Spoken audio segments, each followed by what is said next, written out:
Welcome to the Men of the Prize podcast. It is number 3, the final part of the trilogy of the Bracket Bastards episode.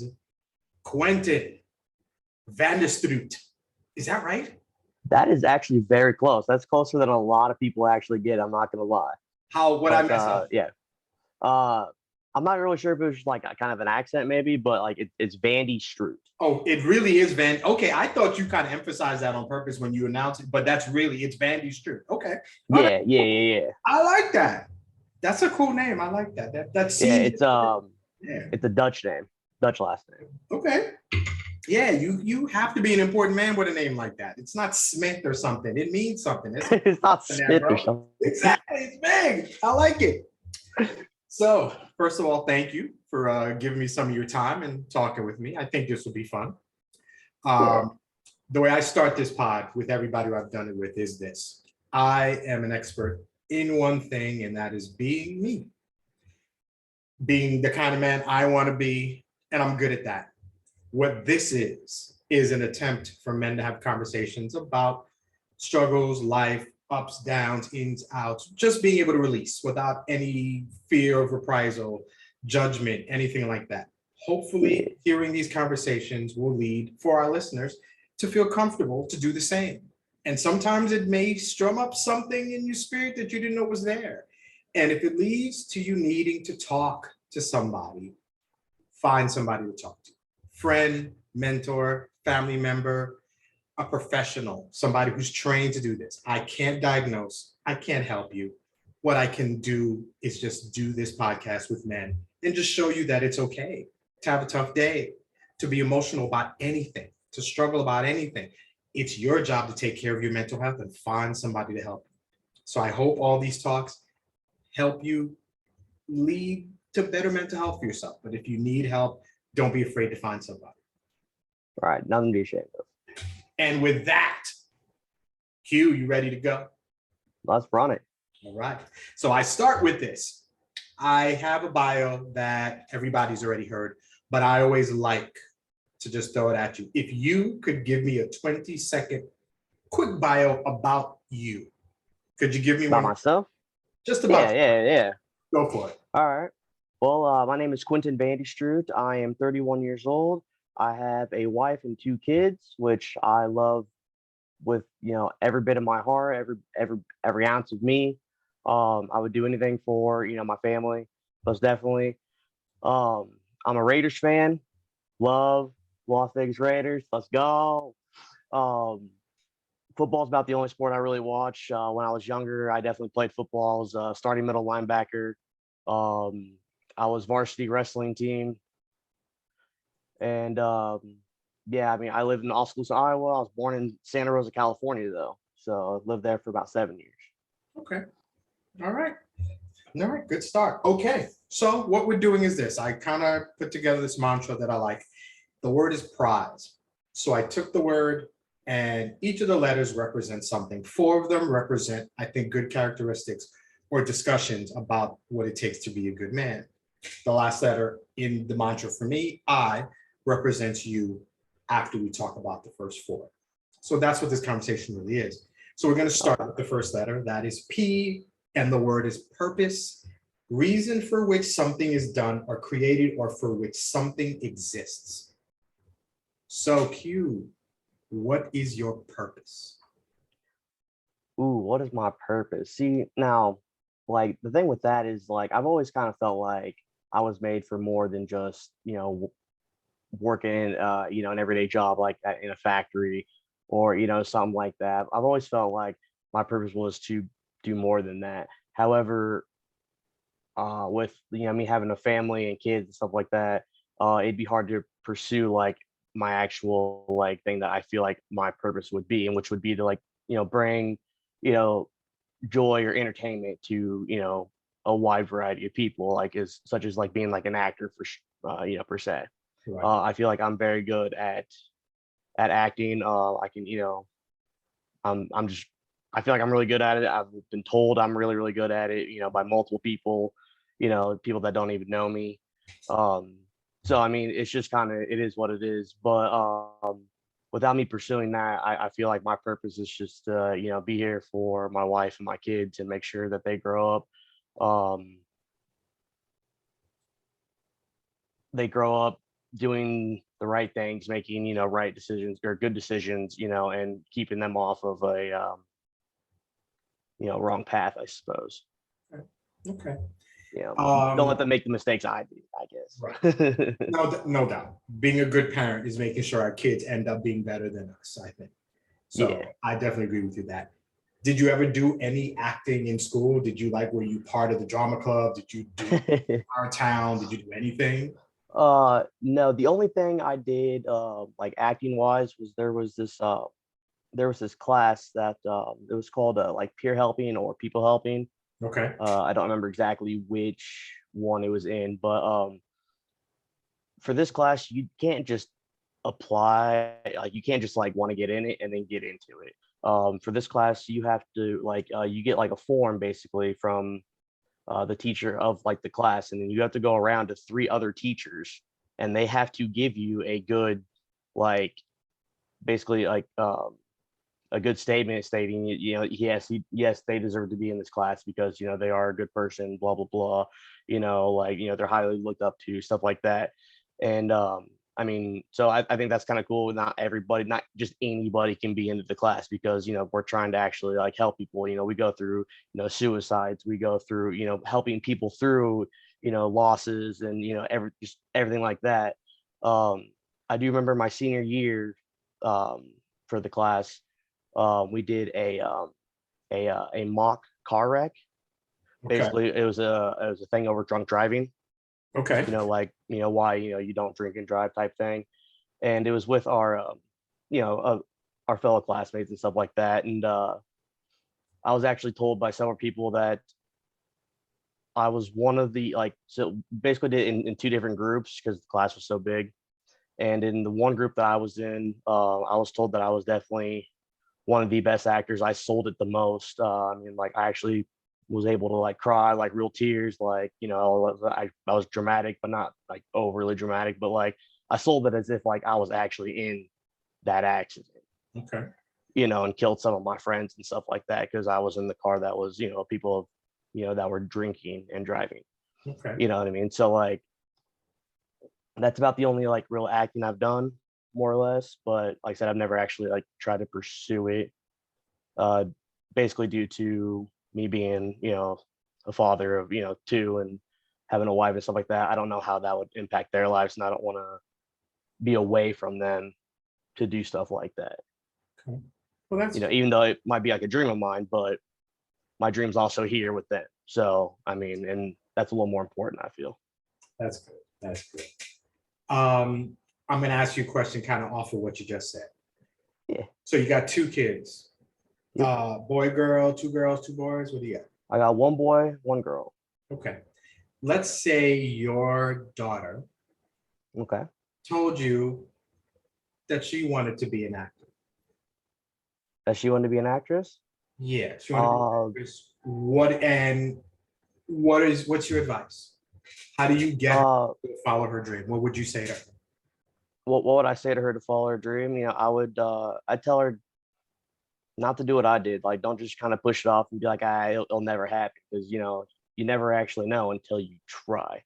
And even though you fail once, you might try again. It might work. You know what I mean? Like, don't just give up on one like rejection or one failure. Like, learn from it and keep going. Um, take advice from people who actually like kind of know what they're talking about. When it comes to acting, like you're like a drama teacher, for instance. I feel like she has to have some sort of background to know what kind of how to act and stuff like that. You know what I mean? Like, I would imagine, anyways. Listen, to teacher, like actually do drama. Like, do everything that would give you acting experience. You know what I mean? Try out for plays, stuff like that. I would go the whole nine. You know what I mean? Like, you'll never know unless you try. That's good. That's good. I picked acting only because it's something that I think, given the opportunity, would be something that you reach out and you would try to do. So a good thing as a parent is to make sure we allow our kids the opportunity to kind of follow their dreams, whether it's something you like or not. And obviously, Right. you're a good parent doing that. So, but I still think you're young. You've got time. Oh yeah, I mean, I'm definitely only 31. You know what I mean? Like, it can definitely happen. And like I said, if I were to get some sort of, like if I were to see some type of like ad or whatever for like tryouts or something like that, I might just give it a shot. I mean, worst case scenario, they tell me no. Best case scenario, if I get the part, I'm sure, me and my wife and kids will figure it all out on how to, make that happen, so that way we're not, struggling with nothing like that. But I mean, being an actor, how you gonna struggle? How you gonna struggle? Yeah, exactly. You work a little bit a year, you're rolling into cash, you're playing Call of Duty all day, it can't go wrong, right? So, Right. Can't go wrong. all right. So we continue. So we got your purpose. So the next letter in the word prize, the letters are the word is resilience. The capacity to recover quickly from difficulties and or toughness. So within what you're willing to talk about, give us a situation, something in life where you were forced to or you discovered your resilience. Honestly, when I started wrestling, wrestling is a very, very mental sport. I mean, yeah, it's obviously very, very physical as well, but there's a lot of mentality to it that people don't realize or don't see, unless you're actually in the sport yourself. Because I mean, it may be only 3 minutes, 1 minute periods, or if you're in high school, two like 1 2 minute period, and one two, and then two 1 minute periods. But so I mean, you're only out on the mat for give or take 5 6 minutes, which doesn't seem very long, but constantly, going, constantly working, trying to outmaneuver your opponent, taking shots, doing all that takes a lot of energy. And, you know, there's a lot of pain involved in wrestling, like now it's not necessarily intentional. It's just how the move is, you know what I mean? But like pain is part of the sport. Basically, it's necessary to make the other opponent give up. Right. You know what I mean? Like if you're in a lot of pain, a lot of people don't want to fight, they'll just give up and be like, I'm done. That hurts. I can't do it. Um, and when I went out for wrestling, that's when I discovered, that, like how resilient I can be, because regardless of, the pain, regardless of, how tired you are, you push through it to win that match. And I mean, I never was a state champion or anything like that. Don't get me wrong. I mean, you know,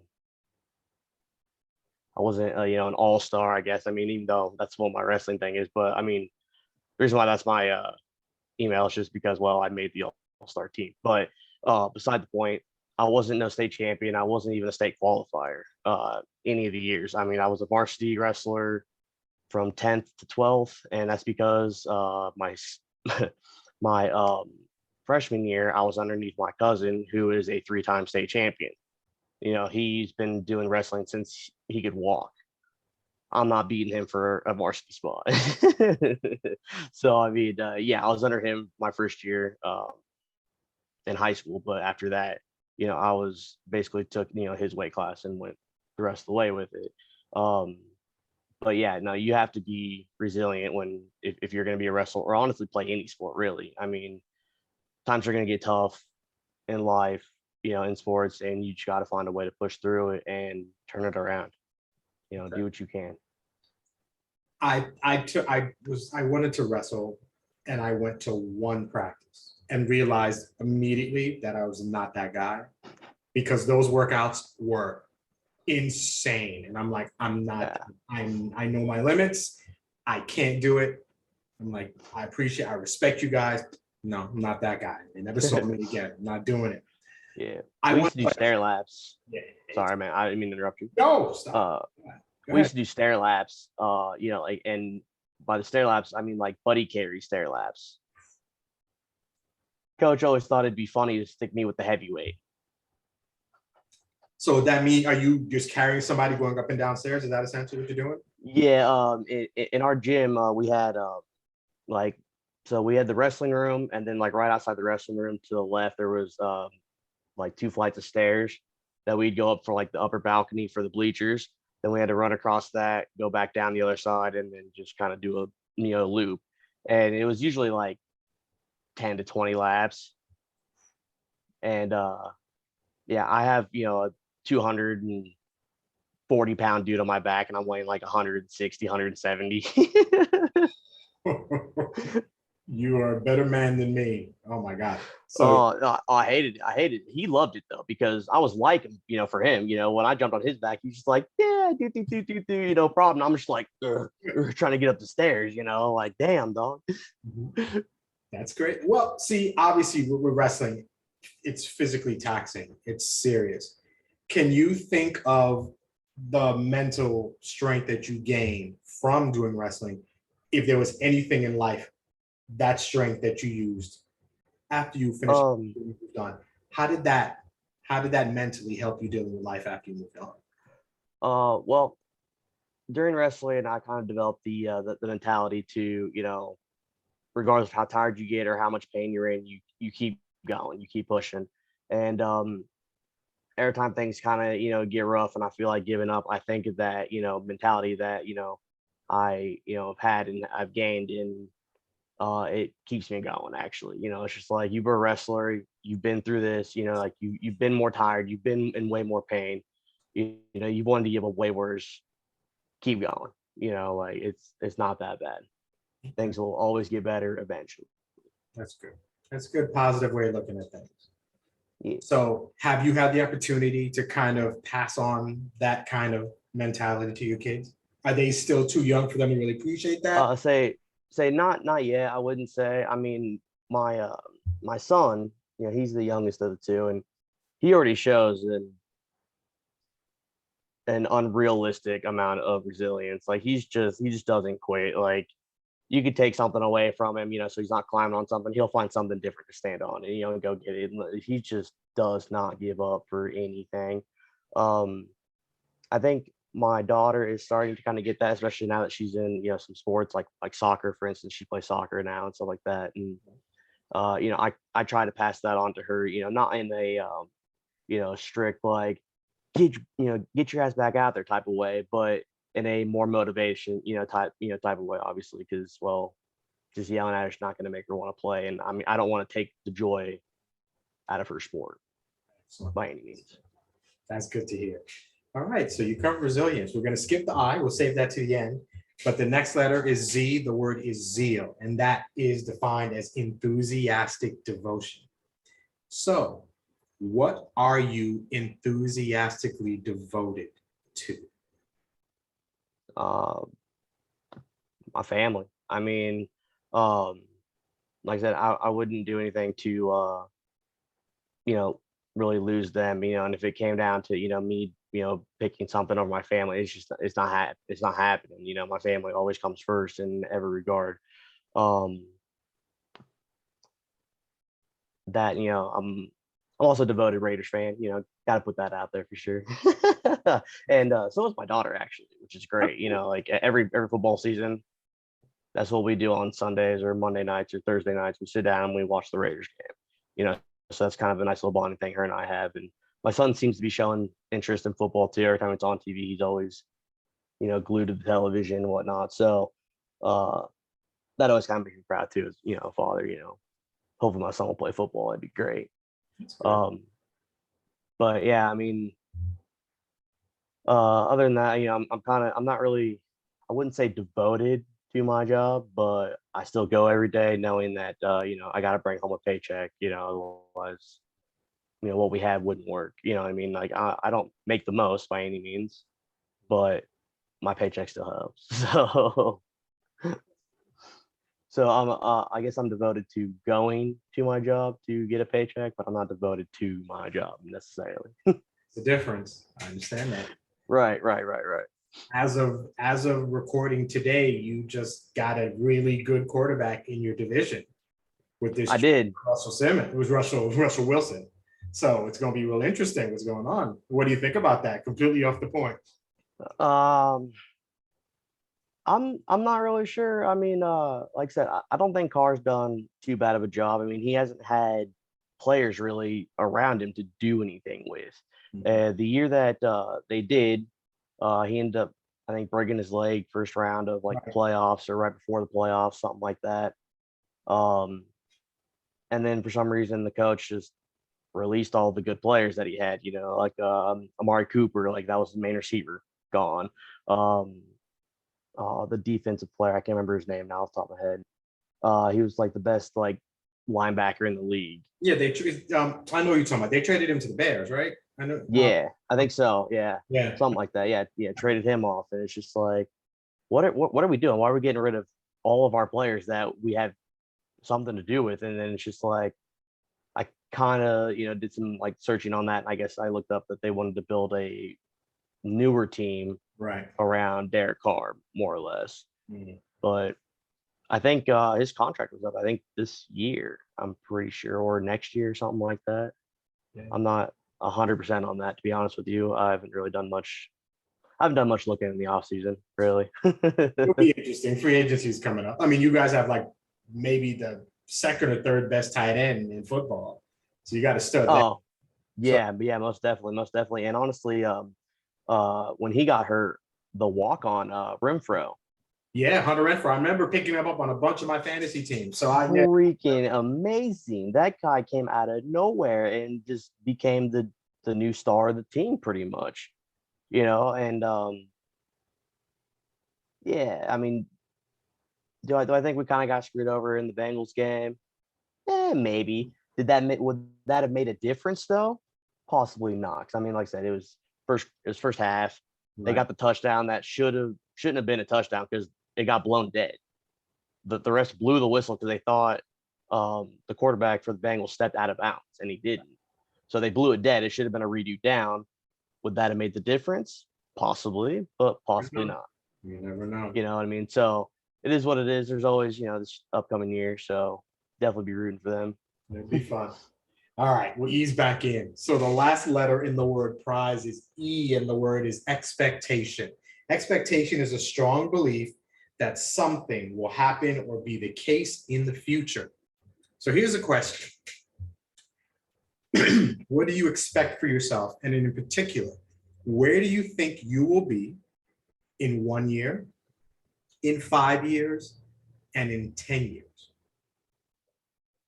Well, in 1 year, I definitely see myself and my family out of this place that we're in, and in a house that we're actually buying for ourselves. Because I mean, I think what is this, March? So I think next month or the beginning of May, we're going to try to begin the house loan, to actually buy our own house and kind of get out of this place that we're in. So within a year, I definitely see myself in a new place, um, hopefully with a new car. But that's just down the road. Um,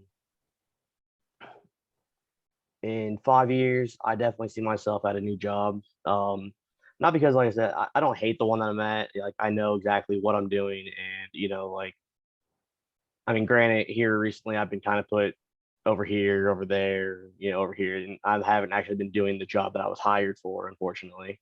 Um, but that's just because of um, materials not being able to be shipped in. So if there's no materials in for me to do my actual job, which is assembly, then well, I can't really assemble. So it's also a good thing that I know multiple other jobs there at the site because well, my boss can put me multiple places and knows that I'm gonna still put in the effort and actually get things done correctly and quickly. Um, my outlook on like the job is even though you hate it, you got to be there. Right. You have to be there. So while you're there, instead of hating it, just shut up and do your job. You know what I mean? Just do it because I mean you got to be there anyway, so you might as well do it correctly and efficiently. So then it looks better anyways, for like raises and whatnot. Um, but I definitely see myself at a better job. The only reason with that is just because of the pay at the job that I have. It's not absolutely terrible, but it's not where I feel like I should be. I feel like I should be earning definitely a little bit more. And the place that I'm at is kind of stingy when it comes to raises. Right. And I mean, I'm not sure if that's everywhere, but I do know for sure this place for sure is 100% stingy. There was a guy that actually quit there here recently. He worked there for 8 years, probably did the most, I would say like the hardest, but the most ridiculous job there is to do there. And granted, it was like the whole like heart of the entire plant. Like he cuts like center discs and end discs and like rims and stuff like that to be bent and all that stuff for pretty much the entire line down the way. And the dude's been doing the job for 8 years.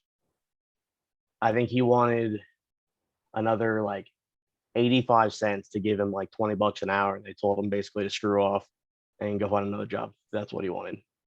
8 year devotion. And all he never asked for a raise one time until this one time. They basically told him, yeah, no, not doing it. So either be happy with what you're earning or go somewhere else. So he went somewhere else. Good for him. Good for him. Yeah, I mean, I don't blame him 100%. I mean, I would have definitely done the same damn thing. Because I mean, that's just ridiculous. I mean, you could have compromised a little bit or something. You know, been like, instead of this much, how about we give you this much instead? You know, or something instead of just there's the door. But that's kind of how that is. And then so that's definitely the plan within 5 years. Definitely a whole new career. You know, starting there and stuff like that. And 10. That's a long time away. You know, that's a whole decade. I don't even plan myself for the following day, let alone 10 years ahead. Damn. Like I'm not much of a planner, you know what I mean? Like I just I'm like more of a spur of the moment type of guy, you know what I mean? I just kind of whatever life throws at me, I just kind of go with it more or less, you know, or whatever kind of comes up, I just more or less go with it. But 10 years,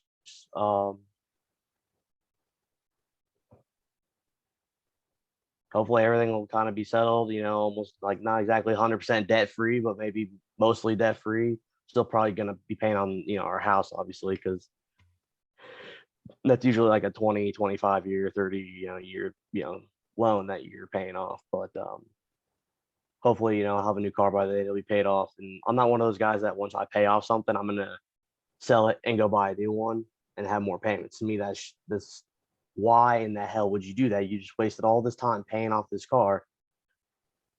So now you don't have to pay for it anymore. Now all you do is pay insurance and registration. But instead, people sell it right away and go get another car, you know, more expensive car, and then are back to paying, you know, $400 or $500 car payment, you know, and obviously depending on what you put down and what you buy. But still, you know, it's just like I don't understand the point of that personally. Now, obviously, my car is kind of crappy. Yeah, sure, why not? But if you take care of your vehicles, they'll last you a while. That's true. You know, a long while. It's just putting in the effort. And it's important when you got kids, you know, then Oh yeah, you got a vehicle that works, you know, save that money because something's going to happen with your children at some point, and you most definitely, most definitely. as opposed to a vehicle. So that's a good way of looking at it. Completely off the point. Do you consider yourself a loyal person? Oh, what person? Sorry, Loyal person? a loyal person? I'd say I'm pretty loyal. I mean, people usually seem to put a lot of trust in like into me, like they, you know, people tell me things, you know, and stuff like that. So I mean, I think trust and loyalty kind of go hand in hand almost. I guess it depends on what topic you're talking about necessarily, but either way, that still think they're pretty close to the same thing almost. I mean, obviously there's a difference, but yes, I do consider myself a pretty loyal person. Yeah, Okay. overall. Okay, so we've covered 4 of the letters in the word prize, and let's get to the last one, the letter I. So like I was mentioning, for me, the purpose, the resilience, the expectation, and the zeal, I think are pretty good barometers of what it takes to be a good man. But what a good man to me represents what the I is. To me, the I is who you are at your most basic, at your core. So what that means is we take away all of the titles, all of the kind of shackles that are thrown upon us by society or life or whatever. So what I'm asking you is this: when you aren't a husband, a father, an employee, a best friend, a coach, anything, when all that stuff is put away and it's just you and nothing else, who are Um, is gamer an answer, or you say besides that? you? Whatever you are, whatever you. No. I am. I mean, the best way I can really describe that is I'm just me. Um, I'm not a very like materialistic person. Like I don't have to have freaking $400 shoes, nice you know pants, shirts, whatever like that. If I have a shirt on my back, shorts, pants, socks, and just some regular shoes that get me to where I need to be, I'm happy. You know what I mean? I'm a very very simple person. I don't live, high lifestyle. I don't do any of that. I'm not all about money by any means. There's so much more things more important than money. Uh, by far, money helps. Don't get me wrong, but it's not the most important thing. That's for damn sure. And people that think that that is, I don't feel sorry for them, but I think they got some priorities that they need to reshuffle personally. Um, that's for them to handle. Like I'm not here to judge anybody. Like if you think money's top of your list, cool. Like I'm not gonna preach to you, nothing like that. Like that's not how I am. But yeah, I mean, like I said, I mean, I'm a very simple person. I live a simple life. Nothing crazy. Or over the top. Just living day to day. Okay. Okay. All right. Well, thanks for answering the questions on the mantra prize. I have three more questions to ask you, and then we're kind All of. right. So the first question is, what are you afraid of that you cannot control? Um, I I feel like the answer to that would be what most people would have the answer to. And I mean, uh, I'm not trying to, like fall with anybody or nothing like that, but I'm saying like the only thing I really don't have control about that I'm scared of really, um, is, loss of like a family member or friend. You know what I mean? Like I can't control that. If they're sick, or, some freak accident, whatever happens, like that's not in my control. Like there's nothing I can do about that, to change it or save them. You know what I mean? It is what it is. Um, I remember, like when my grandfather died about what, a year, 2 years ago, somewhere along those lines. Uh, Me, my wife, and a couple friends of mine, well, my nephew actually, and then a friend of ours, we were all over here at my house playing Monopoly, and I got a call at 1 in the morning from my mom, which is abnormal. Like my mom don't call people that late, unless it's something important. Well, me being the person, being the jokester I kind of am and stuff like that, I was just kind of messing around when I answered the phone. I was just like, "Who's dying?" Or I was like, "Somebody better be dying," or something like that. And then the next words out of my mom's mouth was, "Grandpa's gone." I was just like, "Oh, like worst choice of wording I could have ever answered the phone with." Right.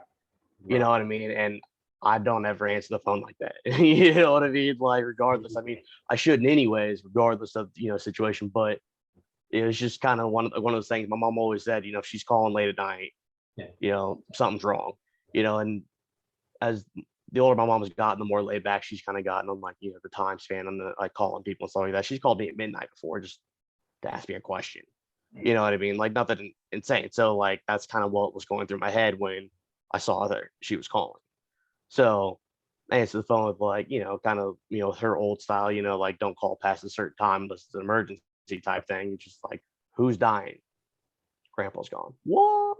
Like, yeah, that was a hard time for a lot of people. I mean, and I mean, I don't know if my buddy Coulter will ever hear this or something like that, but I definitely want to give a shout out to my buddy Coulter. Most friends would have kind of left, like shortly after, that kind of went on, because obviously I was, crying, my nephew was crying, my wife was crying, it was just a bad deal for everybody. And I want to give props to my buddy because he stuck around and stayed there, like with us through the entire, basically through the entire night. You know what I mean? Like, so Now, most friends wouldn't have done that. Most friends would have probably been like, "Hey, I'll give you guys this time. I'm gonna dip out." But uh, he chilled, and stayed, and was there to support, and help and shit like that. So I mean, I definitely want to give a big shout out to him. That's good. Not a lot of, we don't all have somebody like that in our lives in case something happens. So obviously it's a big deal. Are you that kind of friend? Yeah, most definitely, most definitely. I mean, if you know, anybody needs a shoulder to to lean on, or an ear to listen, or just yeah, I just need to come hang out, for a little while or whatever, kind of get away. I'm definitely that person, 100%. Um, I mean, there was a while back ago, there was this dude. I knew him for probably maybe a week. Knew him for about a week, and him and his wife were going through a divorce. He had, or maybe girlfriend. I'm not sure. I think it was either girlfriend or wife, one or the other. But they were breaking up. He had an 8-year-old daughter. He had nowhere to go. And I talked to my wife about it, and we let him live here for probably about a month or so. And like I said, I barely knew the dude. I mean, obviously, talking to him and kind of working with him, stuff like that, I didn't get a weird or bad vibe, because that'd have been kind of different. But I always felt he had good intentions. I mean, that's kind of the vibe I got from him, stuff like that. And so, yeah, knowing him only a week, he moved into our house, for probably about a month or so, until he got back on his feet, found somebody different, and moved out. I mean, I would do that for almost any, for actually not almost, I would do that for any of my friends or people that I call my friends, That's for sure. that's good. That's good. We don't, again, like I mentioned, we don't all have that. So that's good to hear. And with Of course, that, I got to pass it with the wife first, oh, but well, of you course, know, yes, yes, yeah, you're in a partnership, no doubt about that. right. Um, what are you afraid of that you can control?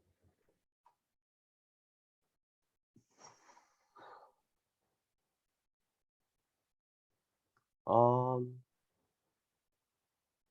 Honestly, there's really not, like off the top of my head, when people ask me like what I'm scared of, like there's not a whole lot that I'm scared of outside of things that I can't really control. Because I'm always that type of person where, like, if you have a fear, the only way to get over it is by facing it. So any fear that I've had, any fear of like heights, like when I was younger, I used to be scared of, of heights and stuff like that. But my cousin Derek, would always kind of push me, to like climb up a high areas, jump, and shit like that. Just kind of get over that. And I definitely got over, fear of heights. I don't have fear of heights at all anymore.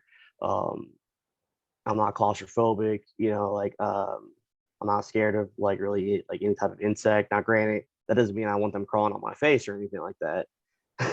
Don't get me wrong. Like I don't, like, I'm not scared of spiders, but I don't want one on my head, Right. Of but course. um, stuff like that. So I mean, honestly, the only thing I'm really scared of is not fearing things. And that's just because without fearing things, you are not nearly as cautious, and you're more likely to do dumber shit and pay a consequence of, being hurt or worse even, you know, because you're not scared.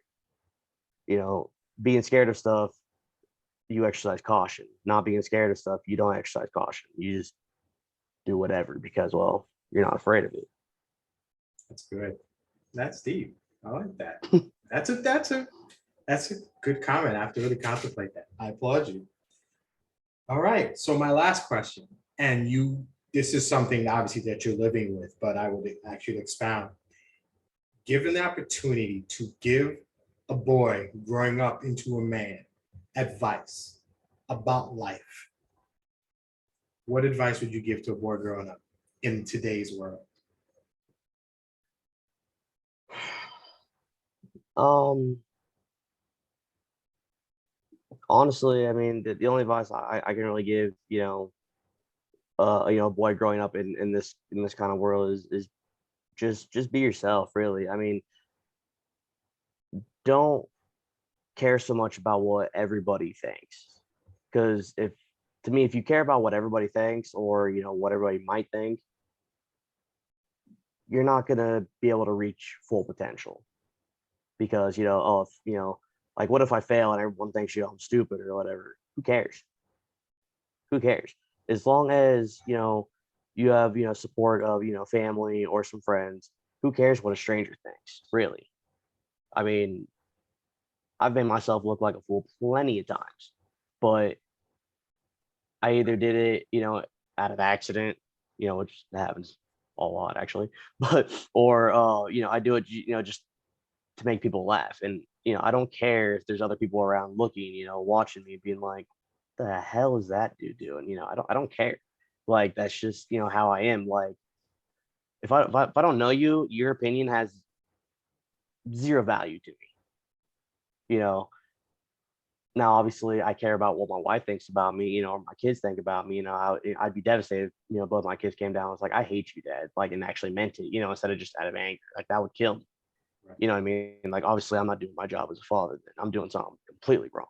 You know, or my parents were like disown me or shun me or something like that. Like my parents have always had my back. So I mean, I'd have to do something tremendously bad to get them to do that. And even then, I still don't think they would even. They might be disappointed and very upset with me, but I don't think they'd ever get to the point where they just be like, "You're not my son anymore." But if it did get to there, yeah, that would kill me. Now, if a stranger I didn't even know was just like, "You're a douche," I'd be like, "Cool. Got anything else to say?" Like, don't care, man. Like, you know, it's just kind of how that is. You know what I mean? But yeah, the advice I would have is just be yourself and don't be afraid of what people might think. Look at the positive and be like, don't look at it as what if you fail, but what if you succeed? Look at things that way. That's good. That's really good. All right. So thank you for answering all those questions. I appreciate you being open and talking about that and talking about things in general. And with that, the next question is for the audience, for the people listening, how do we know each other? How do we know each other? Well, honestly enough, we only know each other strictly through the podcast that we're both in called Bracket Bastards. Without Bracket Bastards, I would have never known this great guy Harvey. Never would have known him. And honestly, that not knowing you would kind of suck, especially after I got to know you and stuff. I think you're real cool. You're a really cool guy. You're really down to earth. Um, you're special, man. You're special. Thank you. I appreciate it. So I mean, that's how we know each other. And honestly, though, I kind of asked Freddie how he knew you and Jeremy because you live in what, Florida? Jeremy's in Massachusetts, I believe. I asked Freddie. Freddie and I know each other from work. Right. Right. So, but I asked him. I was like, "How do you know Harvey and Jeremy?" By the way, I was like, "How did you like were they like past coworkers that moved away or friends or what?" And he was just like, "No." He goes, "Actually, they joined the page on Facebook, the Bracology page." Right. He goes, and we just kind of got to talking and stuff like that, and that's how I know them. And I was like, interesting. That's honestly, I feel like nowadays a lot of friends are made through social media or online, of some sort. Like I got some friends on Call of Duty that I play with daily almost, and I know them almost as well as I know my own family. Just from talking and kind of bullshit and playing stuff like that. You get into conversations. It may not be even about the game. You're just having a full blown conversation while you're sitting there shooting people. You know what I mean? Like it is what it is. We have fun. We have a good time and stuff like that. So, I mean, I feel like that's how a lot of friends are actually made nowadays is online, which in a way is kind of cool, but almost kind of sad. Yeah, it's sad. Yeah, we're not socializing, physically as much, whether it's Right. COVID or just now with games are so advanced and it's so much more fun to just sit and play all day that the need to go and socialize is kind of gone. So Right. it's definitely happened. But I will agree with you. This podcast that we do, Bracket Bastards, it's fun because it's just us talking about stuff and voting in a useless kind of thing that we do. It is just fun and we have great chemistry And while I've never met you in person, I consider you a really good friend too. Between you Yeah, and most your definitely. wife and Freddie and Jeremy, and I guess Jamie at some point, we have a lot of fun in this podcast, and which is why I'm like, I wanted to talk to the guys and do this podcast. So I appreciate you jumping on here and talking to me about this stuff. I Um, appreciate the invite for oh, sure. of course, no problem. And this completes the trilogy. So save the best for last. You know, we talk about life and stuff, and then this weekend at some point we're gonna talk about just randomness. Based on whatever this episode drops, we'll be talking about something random and fun, and we'll have fun talking about stuff. But Right, right. yeah, not yeah. I basically Freddie was like, I'm thinking of doing a podcast for this. Who'd be interested? And I'm like, I love podcasts, and it's talking about useless stuff, which is perfect because I have all this information that I have no need for, which means I can just throw it out in a podcast. I'm like, I'm down. My And brother always said he was a walking encyclopedia of worthless shit. I'm that Like dude. he knows so much shit, but it has no relevance to anything ever. But if Exactly. it ever comes up, he knows about Yeah, won't get me a it. job or anything. It'll just like, wow, I can't believe you know that. That's pretty much as far as it goes for me. It's just stuff that I don't know how I know it. I just do. So it's fun stuff there. Knowledge is power. Yeah. So with that, how can people find you if they want to talk to you? Where are you on the social media landscape? Well, as of right now, I am only on Facebook and Twitch every now and then. Normally on Twitch, I don't do any type of like personal views or anything like that. It's just usually my gameplay of Call of Duty, which honestly, I need to get back on that. I haven't been doing that here recently. But you can find me on Facebook as Quentin Vande Stroet. You can find me on Twitch as bonesawstreaming. I do still get on there every now and then to see if I have any messages or anybody's, trying to get a hold of me by any means, because that's actually how I used to get a hold of somebody to play online with. So, um, I do still get on that. I do plan on having a Instagram eventually. I just gotta get on that actually instead of procrastinating it. And I'll probably end up having like a Twitter, Twitch, or something like that too. Just to basically get stuff out there a little bit more. Get me out there a little bit more, make me a little more reachable, I Okay. suppose. Okay, that's good. So all of your information I will put in the episode notes if anybody wants to reach you, or if they want to listen to our podcast, that'll be there too. So I end each of these episodes with quotes because I like quotes. And the reason I like quotes because I feel like we in life go through things and then something deep comes to us and we put it down on paper so that other people can understand how we felt and maybe how we can handle experiences. So it's been fun because when I know I'm talking to people, I'm trying to look for a quote or something that catches my eye. I'm like, that fits this person or that fits that person. And it doesn't always work, but I'm almost kind of wondering what you thought fits me. this, and here's the quote. And again, it doesn't even, sometimes I honestly don't feel like it always fits people, but it just speaks to me about them. But here's the quote I found. We all have two enemies. One stands in front of you, the other lives inside of you. Once you conquer the enemy inside, the one in front of you doesn't matter. So Love it. I just think it's interesting and it fits. I think it fits men in general because this is a podcast for men. But for some reason, and I know a little bit more about you than we talked about on this podcast, but I think for life, for struggles, issues, whatever, a lot of times we are our worst enemy. And when Yeah, we most figure definitely. ourselves out, when we figure what we're going through and we finish it off and beat it, nothing can really stop you. A lot of the times we're the wall that we're trying to knock down. And when you knock that wall down, you can only then there's no stopping you. So I feel like that's what it was for me. I like that quote. I like it for me, but I like it for you too. So Yeah, hopefully it means I something. I definitely love that quote. I mean, like everybody's got internal battles. Everybody at any point, in life, your life can be going 100% the way you want it. You still have some type of inner battle that you're dealing with somewhere, somehow. So I mean, I 100% agree with that. If you can, defeat the demon inside, the one outside doesn't matter anymore. It basically just vanishes with it. Exactly. You got to like yourself before anybody else can like you. And that's essentially the point of this podcast, is that I want men to like themselves. And it's hard to do that because that means you got to like everything. You got to like the good, the bad, the struggles, the crap that you did in the past. Struggle's real. The struggle, the stuff that still comes up and bites you in the ass every once in a while. You still got to be able to handle that. I deal with that all the time. We all do, but I'm glad that we got to talk about it. So yeah, it's kind of like having an addiction and being sober.